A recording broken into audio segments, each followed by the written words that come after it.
जय श्री कृष्ण दोस्तों। श्री ललिता सहस्त्र नाम स्तोत्र में आप सभी का स्वागत है। ओम श्री मात्रे नमः। ललिता सहस्त्र नाम में माँ के 1000 नाम आते हैं और आज हम माँ के 8वें नाम राग स्वरूप पाषाढ़्या के अर्थ को समझने का प्रयास करते हैं।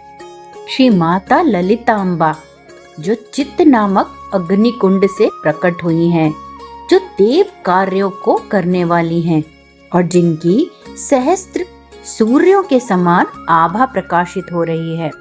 इन श्री माता के एक हाथ में पाश है। पाश यहाँ और कुछ नहीं परंतु राग का ही साक्षात स्वरूप है, अर्थात राग को ही पाश बनाकर हाथ में पकड़ लिया है। प्राणियों में किसी विषय के बारे में अत्यासक्ति को पैदा कराने के लिए ललितांबा पाश का प्रयोग करती हैं।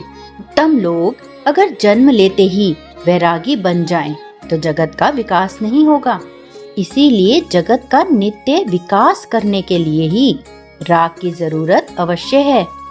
भगवत गीता में भी श्री कृष्ण कहते हैं, यत् यत् आचरते श्रेष्ठः तत्तत् इतरः जनाः, यानी श्रेष्ठ लोग जैसा आचरण करते हैं बाकी के आम लोग भी उसका अनुसरण करते हैं।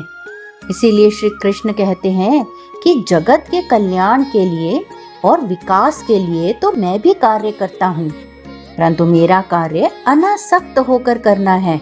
इसीलिए साधु सज्जनों में धर्म अर्थ काम मोक्ष के लिए उत्तम स्तर में प्रयत्नशील रहकर यानी विकास विश्व की सुविकास क्रिया में सहयोग देने में आसक्ति पैदा करने के लिए ही महामाता के पाश का प्रयोग होता है। क्योंकि बिना राग के तो योगी जन भी इस शरीर में रह नहीं सकते। इसीलिए जगत के विकास के लिए मां ललिता अम्बा पाश का प्रयोग करती हैं।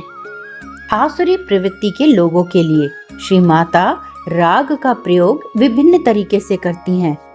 आसुरी प्रवृत्ति के लोग जिनमें पर धन और पर स्त्री आदि विषयों की आसक्ति अत्यधिक हो जाती है, उनका मर्दन करने के लिए श्री माता ललिता अम्बा राग रूपी पाश का प्रयोग करती हैं। ऐसी प्रवृत्ति के लोगों को अपने नियंत्रण में लाकर उनका सर्वनाश करने के लिए श्री माता द्वारा राग का प्रयोग होता है।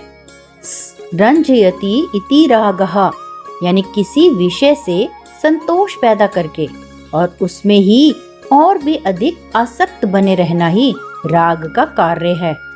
इसीलिए जगत की सुव्यवस्था बनाए रखने के लिए श्री माता के एक हाथ में सदा पाश रहता है।